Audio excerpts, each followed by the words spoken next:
으로 기뻐하였더라. 아멘. 말씀을 통하여서 하나님께서 은혜 주시기를 원합니다. 우리는 뭔가 일을 할 때 어떻습니까?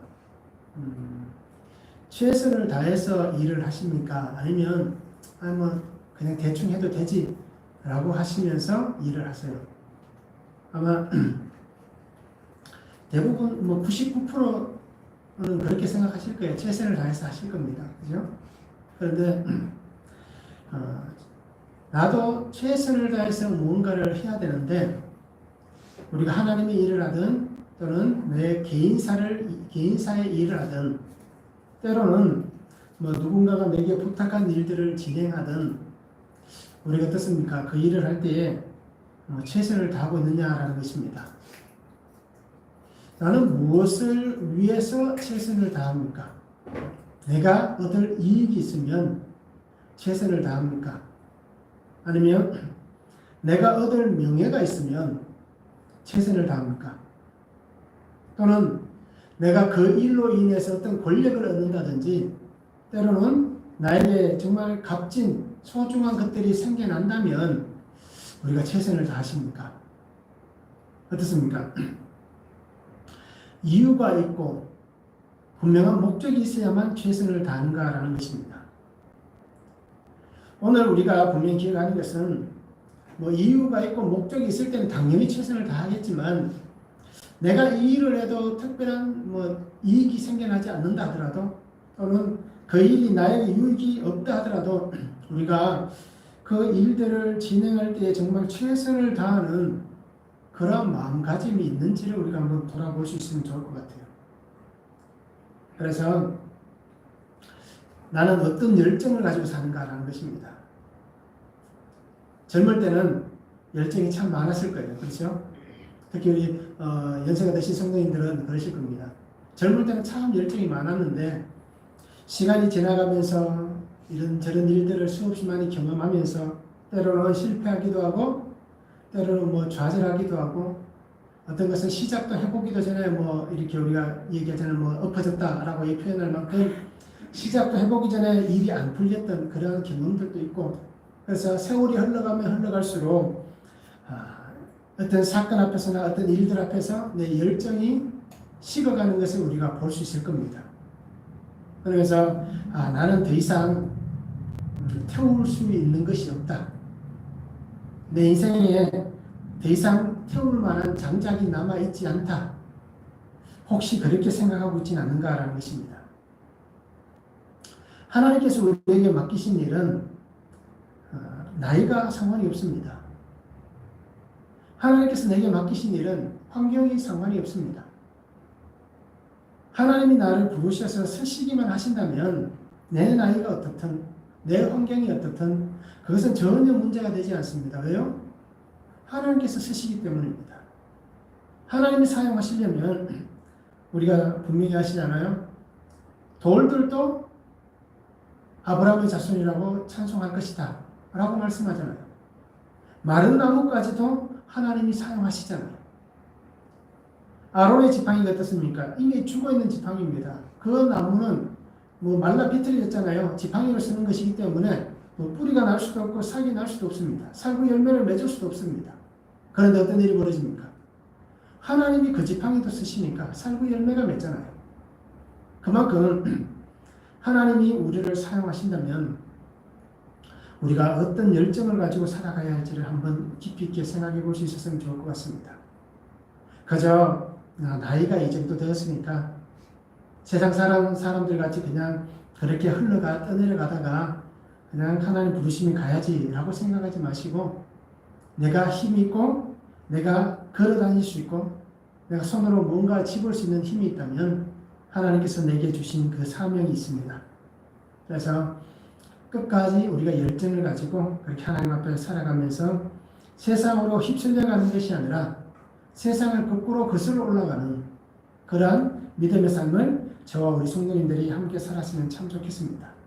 그래서 최선을 다해 열정을 가지고 살아가는 귀한 삶을 우리가 함께 살아갈 수 있기를 소망합니다. 오늘 말씀을 보면 히스기야 왕이 성읍에 있는 귀인들을 다 모읍니다. 그리고는 하나님의 성전으로 올라갑니다. 그래서 성전에 올라가서 이 히스기야가 한 일이 뭡니까? 번제와 속죄제를 드렸다고 말씀합니다. 그러면서 온 나라와 성전과 백성들을 위해서 속죄제를 드리고 있습니다. 그리고 레위인들과 제사장들이 어떻습니까? 그 번제를 드리는 자리에서 번제를 드리면서 또 일부는 하나님 앞에서 찬양을 하고 악기를 연주합니다. 그래서 하나님을 향하여서 정말 기쁨과 감사함으로 예배를 드리는 모습이 오늘 성경에 등장합니다. 하나님께서 이 기쁨과 감사함이 넘치도록 은혜를 주셨기 때문에 온 백성들이 어떻게 합니까? 하나님 앞에 예물을 드립니다. 그런데 오늘 성경에 보니까 이 일이 갑자기 되었다라고 말씀합니다. 그런데도 하나님께서 예비하여 주셨기 때문에 모두가 기뻐하였다라고 성경은 말씀합니다. 예배의 회복의 기쁨입니다. 오늘 이 말씀을 통하여서 하나님 안에서 우리의 예배 또한 회복되는 은혜가 있었으면 참 좋겠습니다. 첫 번째는 속죄제물을 드렸습니다.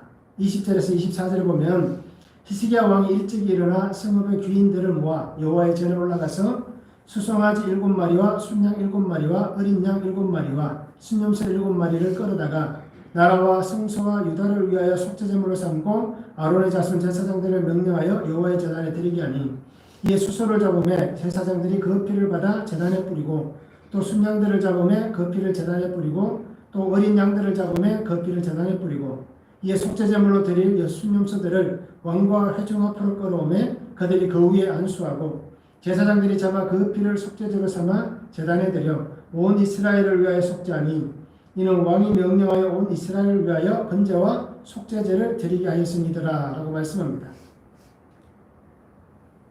하나님은 이 히스기야를 통해서 아주 중요한 일들을 하셨습니다. 그게 우리가 알고 있는 29장에 등장합니다. 히스기야를 통해서 하나님은 성전을 깨끗하게 정화시켰습니다. 자기의 아버지 때 그리고 그 이전의 왕들 수많은 믿음의 삶을 살았던 사람들이 있었음에도 불구하고 그 조상들이 하나님 앞에서 믿음으로 살지 못하고 그 성전을 더럽혔고 또 성전의 모든 기구들을 더럽혔습니다.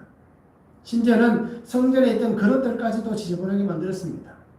그래서 이 히스기야가 어떻게 합니까? 성전을 깨끗하게 하고 기구들을 깨끗하게 하고 그릇들을 깨끗하게 정결케 합니다. 그리고 나서는 오늘 20절부터 나오는 말씀입니다. 하나님 앞에서 자신의 죄, 또 백성들의 죄, 그리고 더 나아가서는 조상들의 죄까지 속죄하기 위해서 하나님 앞에서 번제와 속죄제를 드리고 있습니다. 성경에 보면 아침 일찍 일어났다라고 얘기합니다. 아침에 일찍 일어나서 성읍의 귀인들을 모아서 하나님의 전에 올라갔습니다. 이 귀인들이라는 것은 일반적으로 고위 관료에 속합니다. 그래서 방백들이라고 우리가 표현해 볼 수도 있습니다. 그래서 이 히스기야가 다스리는 이 유다 땅에서 함께 일하는 사람들입니다. 그냥 일반 백성이 아니었습니다. 그 고위직들이 가지고 있는 관료들을 데리고 함께 성전에 올라가서 하나님 앞에서 이렇게 번제와 속죄제를 드리고 있습니다. 왜 그가 이 속죄제를 드리는가라는 것입니다. 무엇을 위해서? 왜 하나님 앞에서 번제와 속죄제를 드리고 있는가라는 것입니다. 그래서 성경에 보니까 나라와 성소와 유다를 위하여라고 말씀합니다.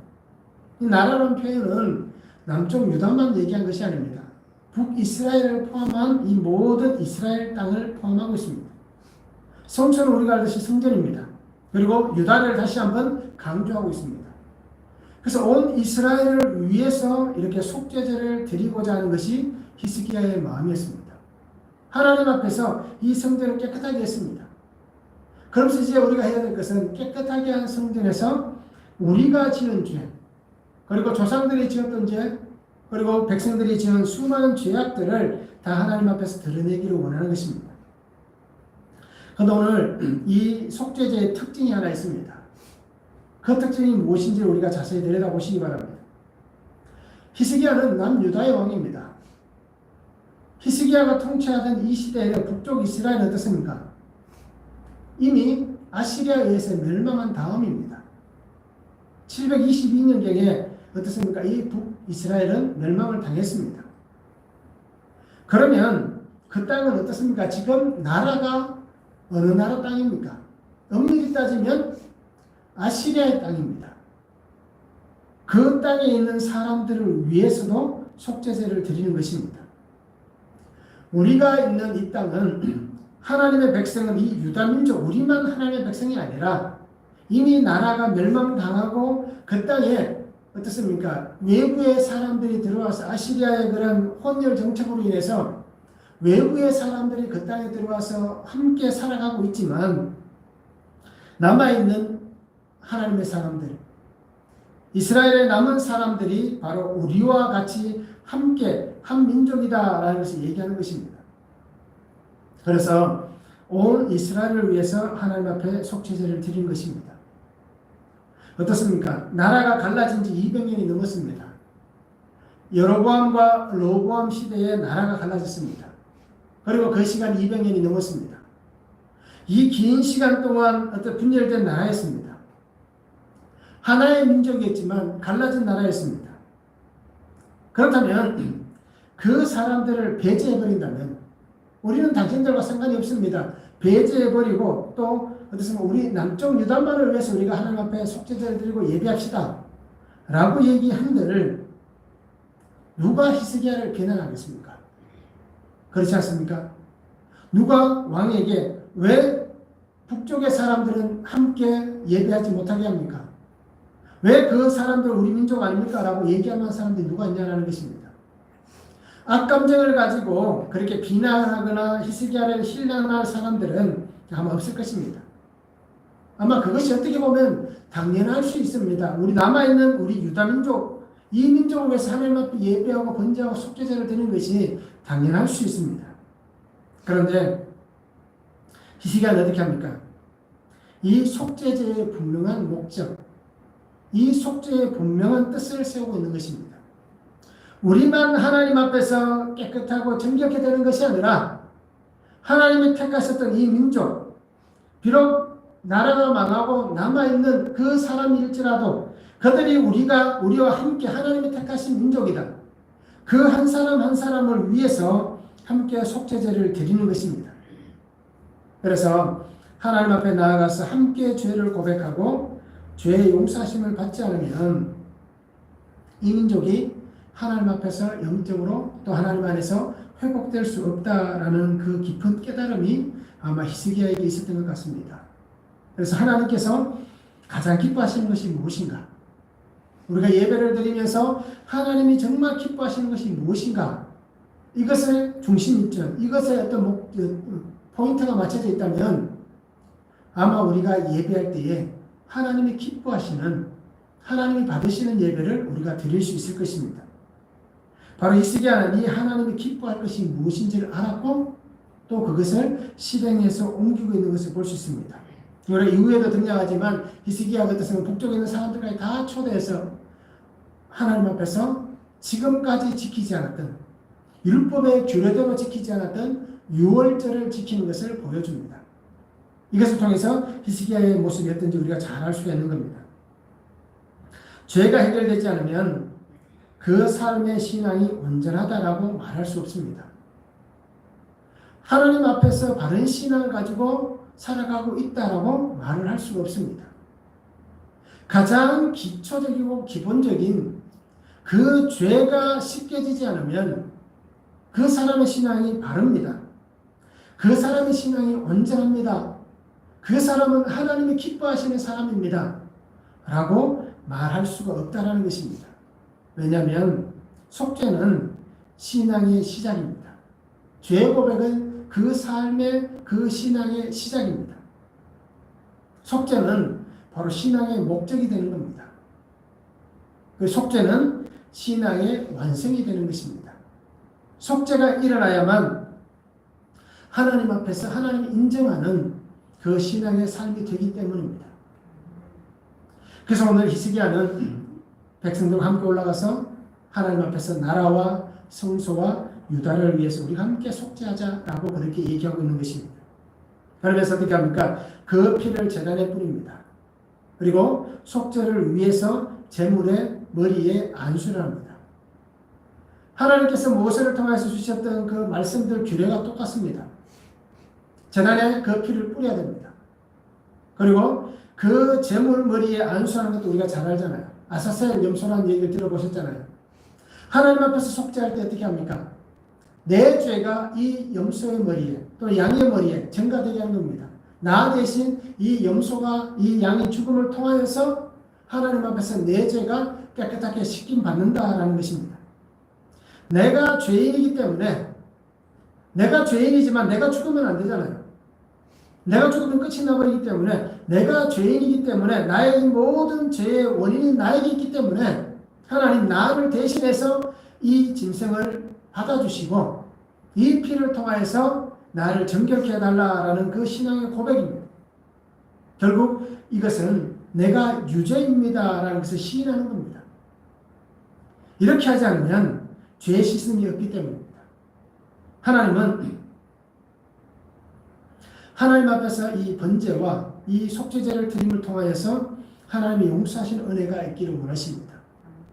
그리고 예배 가운데에 이 값없는 하나님의 은혜가 부어지기를 원하시는 것입니다. 히브리서 9장 22절에 보면 율법을 따라 그의 모든 물건이 피로써 정결하게 되나니 피 흘림이 없은즉 사함이 없느니라 라고 말씀합니다. 속죄는 피가 있지 않으면 안 된다는 겁니다. 그래서 이 속죄의 양으로 오신 예수님이 바로 우리에게 이 속죄의 피를 흘려주셨기 때문에 우리가 죄의 씻음을 받은 것입니다. 피가 흘려져야만 죄가 사해지는 겁니다. 나를 위해 대신 죽는 것이 있어야만 내가 살아갈 수가 있는 것입니다. 바로 이 일을 위해서 이 히스기야는 속죄 제물을 드리는 겁니다. 지금까지 우리가 지었던 죄, 우리 조상들이 지었던 죄, 이 백성이 지었던 죄 때문에 북이스라엘을 멸망을 당했고 죄 때문에 우리도 수없이 많은 전쟁을 겪었고 어려움과 환난을 겪었다는 겁니다. 그래서 이 문제가 해결되지 않으면 우리의 예배가 회복될 수 없다는 것을 잘 알았기 때문에 그는 이렇게 속죄 제물을 하나님 앞에 드리고 있는 것입니다. 죄인인 인생이 하나님 앞에 나아갈 수 있는 그 방법은 이것밖에 없습니다. 우리는 하나님 앞에 담대히 나아갈 수 없잖아요. 그런데 왜 담대히 나아갈 수 있습니까? 예수 그리스도께서 나를 위해 피를 흘려주셨기 때문에 그 은혜로 은혜의 보좌 앞에 우리가 담대히 나아갈 수가 있는 것입니다. 죄 사함의 은혜가 있기 때문입니다. 지금 내가 이렇게 하나님의 은혜 안에 사는 것, 이것이 하나님의 긍휼의 은혜다라는 것을 우리가 인정할 수 있기를 원합니다. 하나님의 은혜가 아니면 우리는 이렇게 하나님 앞에 나올 수 없습니다. 그러기 우리는 하나님 앞에서 오늘 히스기야와 같이 하나님 앞에서 속죄와 번제를 드릴 수 있는 그러한 성도의 삶을 살았으면 좋겠습니다. 말씀을 적용해 보시기 바랍니다. 나의 죄가 얼마나 크고 심각한지 알고 있습니까? 내가 지금까지 지은 죄, 사람에서 하나님 앞에 범죄한 수많은 일들, 그것이 얼마나 심각하고 큰지를 우리가 분명히 알아야 됩니다. 그런데 나의 죄의 크기를 모른다면, 깊이를 모른다면 우리는 하나님 앞에서 우리의 죄를 드러낼 수가 없는 겁니다. 그거 갖고 뭘 그러세요? 라고 얘기할 수 있는 겁니다. 그런데 우리의 죄는 너무 크고 심각합니다. 왜냐하면 예수님이 죽었잖아요. 한 생명이 죽을 만큼 내 죄가 크고 심각한 겁니다. 그리고 우리가 이것을 알았으면 좋겠습니다. 나는 가정과 교회와 나라에서 일어나는 일들이 나의 죄로 인합니다라는 것을 인정할 수 있습니까? 우리 가정에서 있는 일, 또는 교회 안에 있는 일들, 또 이 나라 안에 일어나는 수많은 일들이 내 죄 때문이다라는 것을 인정할 수 있는가라는 것입니다. 우리 가정 정도는 내가 이해할 수 있습니다. 우리 교회까지도 내가 이해할 수 있습니다. 내가 죄가 있어서 우리 교회 안에 이렇게 어렵고 힘들고 또 수많은 일들이 생겨나는 것이 내가 죄가 있기 때문에 하나님이 우리를 깨닫게 하고 징계하시고 바르게 하기 위해서 가정과 교회에 이러한 힘듦을 주셨습니다.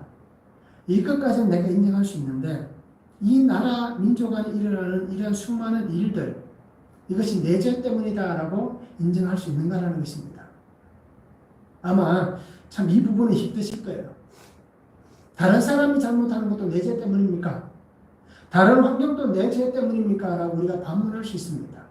그런데 말씀을 통해서 보면 그 모든 게 다 내 죄로 인합니다 라는 것을 우리가 인정할 수 있어야 됩니다. 그리고 이러한 죄를 회개할 수 있어야 됩니다. 그리고 우리가 이 말씀을 잘 적용해 보면 좋을 것 같습니다. 두 번째는 예배의 회복입니다. 25절에서 30절에 말씀합니다. 왕이 레위 사람들을 여호와의 전에 두어서 다윗과 왕의 선견자 각과 선지자 나단이 명령한 대로 재금과 비파와 수금을 잡게 하니 이는 여호와께서 그의 선지자들로 이렇게 명령하셨습니다. 레위 사람은 다윗의 악기를 잡고 제사장은 나팔을 잡고 서매 히스기야가 명령하여 번제를 제단에 드릴새 번제 드리기를 시작하는 동시에 여호와의 시로 노래하고 나팔을 불며 이스라엘 왕 다윗의 악기를 울리고 온 회중이 경배하며 노래하는 자들은 노래하고 나팔 부는 자들은 나팔을 불어 번제를 마치기까지 이르니라.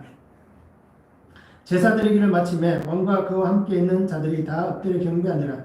히스기야 왕이 귀인들과 더불어 레위 사람을 명령하여 다윗과 선견자 아삽의 시로 여호와를 찬송하게 하며 그들이 즐거움으로 찬송하고 몸을 굽혀 예비하니라.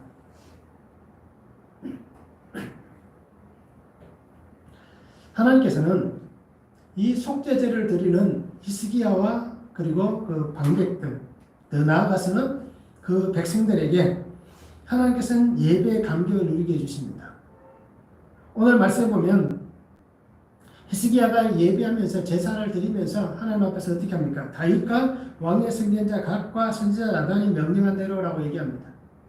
근데 우리가 보고 있는 성경에는 이 선지자 나단과 선견자 갓이 명령한 얘기들은 잘 나오지 않습니다. 다만 하나님께서 다윗을 통하여 주셨던 말씀들 속에서 다윗이 제사장들을 세우고 레위인들을 세우고 또 아삽을 세워서 찬양하게 하는 여러 가지 그 모습 속에서 잠깐 이 악기가 사용되었다라는 것이 등장합니다. 그것이 역대상 23장 5절에 보면 4,000명은 그가 여호와께 찬송을 드리기 위하여 만든 악기로 찬송하는 자들이라고 얘기합니다. 그래서 하나님께서 다윗을 통하여서 구별한 그 사람들, 레위인들, 그들이 하나님 앞에 이렇게 찬양과 어떻습니까? 악기를 연주했습니다. 이것이 하나님 앞에 드렸던 다윗 시대, 솔로몬 시대의 아름다운 예배였습니다. 그래서 히스기야가 어떻게 합니까? 하나님께서 이 예배가 회복되는 은혜를 주실 때에 번제를 시작하면 동시에 어떻게 합니까? 하나님을 찬양하게 합니다. 악기를 연주하게 합니다. 성전에서 이 찬양의 소리가 끊어지지 않았습니다. 1년 내내 다윗이 이 반열을 따라서 어떻습니까? 매일 찬양하게 만들었습니다. 하나님 앞에 악기를 연주하게 했습니다. 그런데 시간이 지나면서 죄가 들어오고 우상을 섬기고 그런 범죄한 가운데에 이러한 찬양의 소리가 끊어져 버렸습니다. 악기들의 소리가 끊어져 버렸습니다. 하나님께서 그 악한 일들을 통해서 하나님의 전에서 울려 퍼지던 이 아름다움이 그 땅에 다시는 울려 퍼지지 않는 그 상황이 되어버렸습니다. 다윗 시대에 솔로몬 시대에 정말 아름다운 소리였습니다. 예배의 그 아름다움이 분명히 있었습니다. 하나님을 찬양하는 그 찬양의 시간에 하나님은 놀라운 임재하시면서 은혜를 주셨습니다. 그런데 그 놀라운 예배의 감격이 히스기야를 통해서 하나님 앞에서 회복되어지고 있습니다. 하나님 앞에서 예배가 회복되지 않으면 하나님의 은혜를 누릴 수 없습니다. 예배가 회복되지 않으면 하나님의 뜻을 이루어갈 수가 없습니다. 예배가 회복되지 않으면 하나님의 인도하심을 받지 못합니다.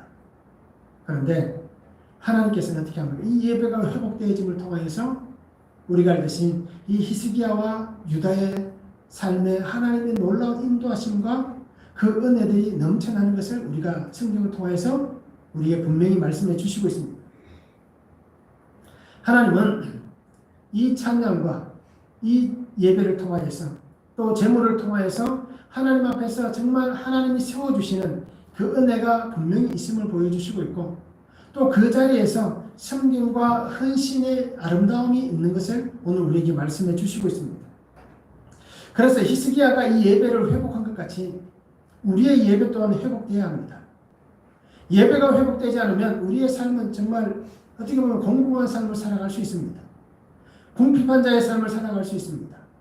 이것이 육신의 삶의 궁핍과 공공함이 아니라 할지라도 그가 어떻게 보면 예배가 회복되지 않고 예배가 아름답지 못한데도 그의 삶이 평탄하고 순조롭고 아무 문제가 없고 부유함을 누린다면 그것은 그 사람에게 주신 하나님 은혜가 아니라 그것으로 인해서 그 사람의 인생이 멸망으로 가는, 정말 어떻게 보면 평안함이 오히려 하나님의 징계가 되는 그 삶이 될 수 있다는 것입니다.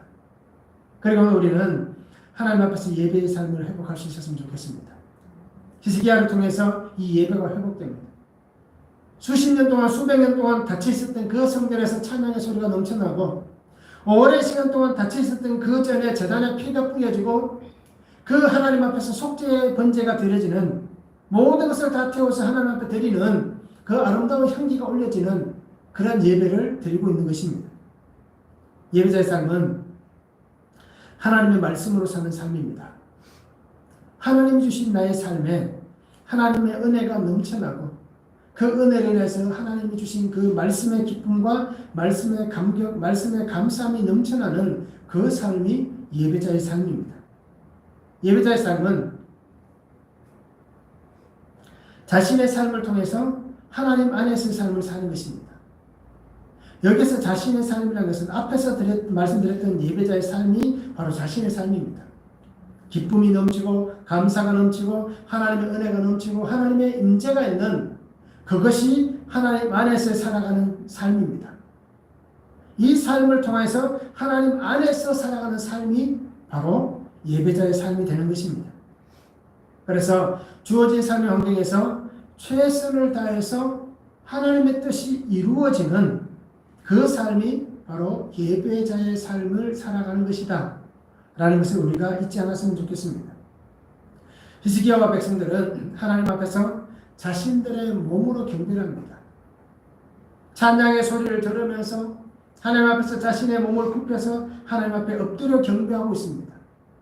이렇듯 우리의 삶에서도 하나님 앞에서 이 모습을 예배하시기를 원합니다. 나의 예배가 회복되기를 원하십니까? 내 예배가 회복되기를 원하십니까? 그러면 하나님 앞에서 우리의 속죄제를 드리시기 바랍니다. 나의 수치, 나의 연약함, 나의 죄를 다 드러내시기 바랍니다. 그리고 그것이 공동체 안에 또는 우리 이웃에게 들려진다 할지라도 그것을 오히려 부끄러워하지 마시기 바랍니다. 그것이 드러나야 하나님 앞에서 내가 또 똑같은 그 죄를 범하지 않습니다. 하나님 앞에서 고백할 수 있다면 우리는 공동체 앞에서도 고백할 수 있어야 되고 우리의 이웃 앞에서도 고백할 수 있어야 됩니다. 그럼을 통해서 우리의 예배가 하나님의 말씀 안에서 회복되어지는 것입니다. 그러기에 나의 예배가 회복되기를 원하신다면 하나님 앞에서 우리를 다 드러낼 수 있기를 원합니다. 말씀을 한번 적용해 보시기 바랍니다. 하나님께서 내게 주신 그 역할은 무엇입니까? 삶의 역할, 하나님 앞에서 예배하면서 살아가는 예배의 역할, 또 하나님께서 내게 주신 그 사명의 역할은 무엇입니까? 이것을 한번 적용해 보시기 바랍니다. 예배의 회복을 위해서 나에게 주신 역할을 나는 잘 감당하고 있는가라는 것입니다. 정말 나는 잘 감당해내고 있는가? 그래서 우리가 말씀을 통해서 적용해 보면 좋을 것 같습니다. 세 번째는 감사함을 넘치도록 드렸습니다. 감사함으로 넘치도록 드렸다는 것입니다. 31절에서 36절에 말씀합니다. 이 히스기야가 말하 이르되 너희가 이제 스스로 몸을 깨끗하게 하여 여호와께 드렸으니 마땅히 나와 제물과 감사 제물을 여호와의 전으로 가져오라 하니 회중이 제물과 감사 제물을 가져오되 물은 마음에 원하는 자는 또한 번제물도 가져오니 회중이 가져온 번제물의 수요는 수소가 70마리요 순양이 100마리요 어린 양이 200마리이니 이는 다 여호와께 번제물로 드리는 것이며 또 고비라에 드린 소가 600마리요 양이 3000마리라. 그런데 제사장이 부족하여 그 모든 번제 짐승들이 가죽을 능히 벗기지 못하는 거로 그의 형제 레위 사람들이 그 일을 마치기까지 돕고 다른 제사장들이 성결하게 하기까지 기다렸으니 이는 레위 사람들의 성결하게 함이 제사장들보다 성심이 있었습니다. 번제와 화목제의 기름과 각 번제에 속한 전제들이 많더라. 이와 같이 여호와의 전에서 섬기는 일이 순서대로 갖추어지니라. 이 일이 갑자기 되었으나 하나님께서 백성을 위하여 예비하셨으므로 히스기야가 백성과 더불어 기뻐하였더라라고 말씀합니다. 히스기야는 백성들에게 하나님 앞에서 성결하게 되었기 때문에 이제는 감사함으로 하나님 앞에 예물을 드리라라고 얘기합니다.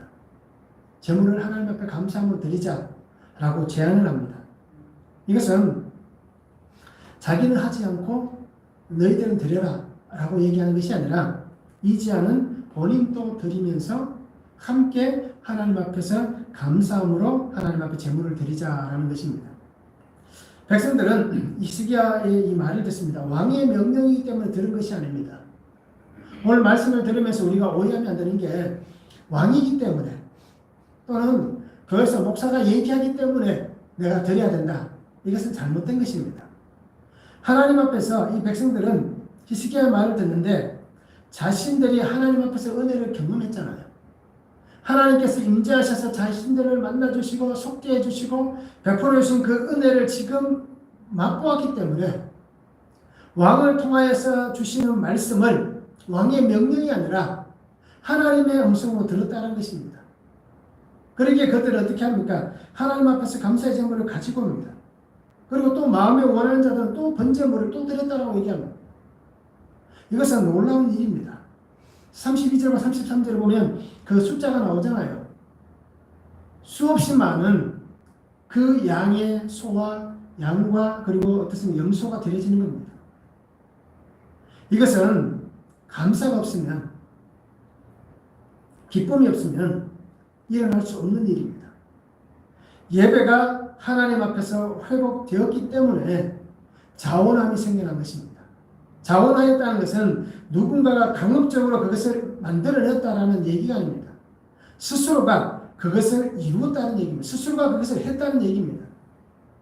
나에게 말씀하시는 하나님의 은혜가 있기 때문에 그 은혜를 받았기 때문에 그가 그렇게 할 수 있는 것입니다. 이 시대는 우리가 알듯이 남쪽 유다가 어떻습니까? 지금 히스기야 왕 시대 때 어떻습니까? 그렇게 불광한 때가 아닙니다.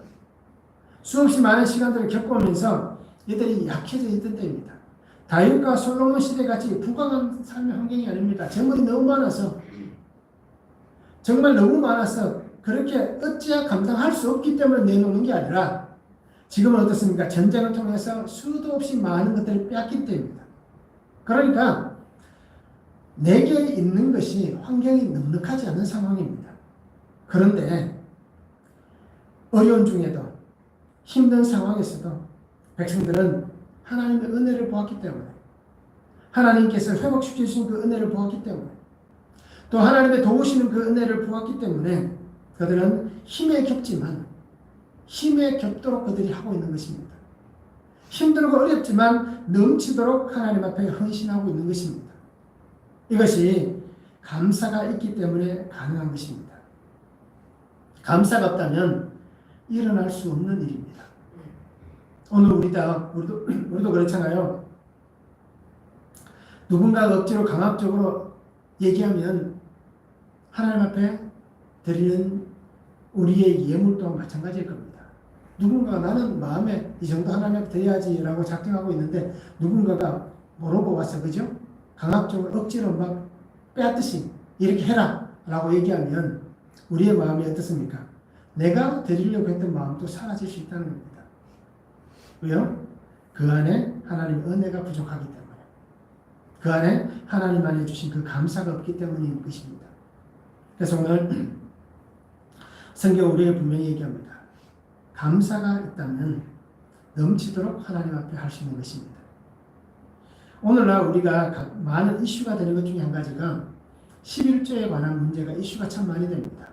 그래서 어떤 분들은 11조 드릴 필요 없다. 아니다. 어떤 분들은 드려야 된다. 또 어떤 분들은 구약에 있는 그 법인데 우리가 신약 시대를 살아가는 이 시대 사람이 굳이 구약의 법을 따를 필요가 있느냐 라고 얘기들까지 많이 합니다. 그래서 우리가 알듯이 이 11조의 문제가 굉장히 설왕설래가 많이 되고 있습니다. 그런데 분명한 것은 하나님 안에서 감사와 은혜가 없으면 그런 소리가 나올 수밖에 없습니다. 오늘 성경을 분명히 보시기 바랍니다. 힘들고 어려운 시대를 삽니다. 그런데도 이렇게 할 수 있는 이유가 뭡니까? 감사가 있기 때문에. 은혜가 있기 때문에 이렇게 하고 있는 것입니다. 마가복음 12장 42절에 44절에 보면 우리가 잘 아는 말씀 나오잖아요. 예수님께서 헌금궤 앞에 앉아 계시다 하신 얘기가 뭡니까? 한 가난한 과부가 와서 2렙돈 넣는 것을 보셨습니다. 그리고 제자들에게 뭐라고 얘기합니까? 오늘 하나님 앞에 성전에 와서 예물을 드린 사람들 중에 이 여인이 가장 많이 드렸다라고 예수님이 칭찬하셨잖아요. 금액은 2렙돈은 오늘날로 얘기하면 뭐 정말 얼마 되지 않는 금액이잖아요. 그런데 그 여인이 가장 많이 드렸다고 얘기합니다. 왜요? 예수님 얘기합니다. 자기의 모든 소유 곧 생활비 전부를 넣었다라고 얘기합니다. 이것이 바로 신앙입니다. 이것이 바로 하나님 앞에서 감사함으로 넘치도록 드리는 신앙의 자세입니다. 백성들이 정말 넘치도록 드린 이 제물은 하나님 앞에서 자신들의 마음이었고 자기의 삶의 증거였습니다. 이것이 오늘 우리에게도 있을 수 있기를 원합니다. 36절에 얘기하잖아요. 갑자기 되었다라고 얘기하면 이 일이 갑자기 되어서는 성전을 청소하는 일들 이것도 며칠 만에 갑자기 확 일어났습니다. 그래서 성전을 정화한 다음에 갑자기 히스기야가 번제와 속죄제를 드리는 겁니다. 그런데도 하나님 뭐라고 얘기합니까? 백성들이 갑자기 이 일이 일어났지만 하나님께서 예비하셨기 때문에 백성들 안에 기쁨이 있었다라고 얘기합니다. 이것이 바로 우리의 신앙의 모습이 되었으면 참 좋겠습니다. 우리가 살아가는 모든 삶에 하나님께서 예비해 주십니다. 우리는 갑자기 일어나고 갑자기 생겨나고 갑자기 모든 일들이 되어가는 것 같지만 그러나 하나님께서는 그 일들을 예비하시고 준비하셔서 우리에게는 갑자기 어느 날 문득 그 일이 생겨나는 것 같지만 하나님은 준비해 두셨다는 겁니다. 결국 이 얘기는 뭡니까? 충분히 하나님께서 하실 수 있는 은혜를 주신다라는 것입니다. 그리고 우리 성도님들도 주 안에서 우리의 예배가 회복되기를 원합니다. 회복되면 감사함으로 넘치도록 드리시기를 원합니다. 그것이 꼭 물질만 얘기하는 게 아닙니다. 하나님 주신 나의 삶을 드리는 겁니다. 내 시간을 드리는 겁니다. 내 환경을 드리는 것입니다. 그래서 내 모든 것을 드려서 하나님 앞에 감사가 넘치는 기쁨이 넘치는 그런 은혜의 삶을 우리가 함께 살았으면 좋겠습니다. 하나님께서는 분명히 이 일을 통해서 하나님께서 다 하셨습니다. 라는 그 신앙의 아름다운 고백이 우리에게 있게 하실 것입니다. 말씀 한번 적용해 보시기 바랍니다. 하나님이 주신 감사가 있습니까? 하나님이 내게 베풀어 주신 감사가 있습니까? 그러면 나는 나의 예배 가운데 하나님의 은혜와 기쁨이 충만함을 주셨는데 나는 자원하는 마음으로 감사함으로 하나님께 드리고 있는가라는 것입니다. 하나님께 내게 감사가 넘치게 해주셨는데 나는 정말 기쁨으로 자원함으로 감사함으로 드리고 있는가? 그러니까 말씀을 잘 적용해 보면 좋을 것 같습니다. 피 흘림은 죄 씻음의 은혜입니다. 이 속죄가 없으면 우리는 하나님 앞에 나아갈 수가 없습니다. 예수 그리스도께서 이 속죄의 어린 양으로 오셨습니다. 하나님께서 하나님의 그 피를 우리를 위해서 흘려주셨습니다. 그리고 나를 깨끗하게 해주셨습니다. 그리고 나와 함께 하시면서 나에게 오셔서 나를 만나 주셔서 예배의 참 기쁨과 감격을 회복시켜 주셨습니다. 그리고 우리는 그 은혜를 가지고 매일매일 말씀을 묵상하시면서 특별히 예배 가운데에 나의 죄를 드러내시고 나의 수치를 드러내시기 바랍니다. 그래서 하나님 이 죄를 이 수치를 하나님 받아주세요. 이것을 가져가시고 내게 하나님의 그 감사와 기쁨이 넘치는 은혜를 달라 라고 우리가 기도했으면 좋겠습니다. 그래서 나의 예배가 회복되어지고 우리의 자녀들의 예배가 회복되어지고 우리의 가정의 예배가 회복되어져서 또 교회가 예배가 회복되어져서 하나님께서 우리를 사용하시는 그 아름다운 하나님의 삶을 저와 우리 성도님들이 함께 살아갔으면 참 좋겠습니다. 기도하시겠습니다. 사랑의 아버지 하나님 감사합니다. 오늘도 우리에게 주신 말씀을 바라봅니다. 주 안에서 오늘 우리에게 주신 이 말씀들을 바라보게 하시고 그 말씀의 은혜와 능력으로 살아가는 귀한 성도의 삶이 되도록 주님 역사하여 주시옵소서. 하나님께서 우리의 예배를 회복시켜 주시기 원합니다. 우리의 삶을 회복시켜 주시기 원합니다. 우리 안에 함께해 주셔서 하나님의 그 말씀하시는 그 은혜를 인하여서 나의 죄가 다 드러난다 할지라도 하나님 앞에서 정결케 되어지고 나의 모든 악함이 다 드러난다 할지라도 하나님 앞에서 거룩해 되어지는 그 은혜를 누리며 살아가는 귀한 성도가 되게 하여 주시옵소서. 그리고 우리 예배 가운데 찾아와 주시기를 만나 주셔서 우리의 삶이 하나님 앞에 예배가 되게 하시고 그 예배함을 통하여서 날마다 주의 군사로서 복음의 증인으로서 이 땅 가운데서 하나님의 놀라운 일들을 선포하며 살아가는 귀한 성도의 삶이 되어지도록 주님 축복하여 주시옵소서. 함께 하신 하나님을 기대하며 예수 그리스도 이름으로